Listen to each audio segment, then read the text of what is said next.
নমস্কার সবাইকে। গণেশ চতুর্থীর আন্তরিক প্রীতি, শুভেচ্ছা, ভালোবাসা এবং অভিনন্দন।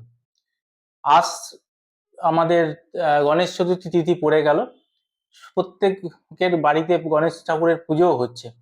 একটা জিনিস বলে দিই, সেটা হচ্ছে আপনারা আজ থেকে 14 দিন অনন্ত একাদশী পর্যন্ত চন্দ্র দর্শন করবেন না, মানে চাঁদের দিকে তাকাবেন না। পৌরাণিক ব্যাখ্যা এই শর্ট ভিডিওতে এক্সপ্লেন করা সম্ভব নয়। বলা হয় যে আজ থেকে 14 দিন যদি চন্দ্র দর্শন করেন তাহলে কিন্তু দুর্ভাগ্য নেমে আসবে। তাই জন্য আপনাদের রিকোয়েস্ট করা হচ্ছে যে আজ থেকে 14 দিন অনন্ত একাদশী পর্যন্ত আপনারা চন্দ্র দর্শন করবেন না। আর আজকের দিনে যার যা মনের বাসনা বা ইচ্ছে, গণেশের ভুঁড়ির মধ্যে হাত বুলিয়ে যদি আপনি মনোবাসনা জানান, আপনার 100% পূরণ হবে।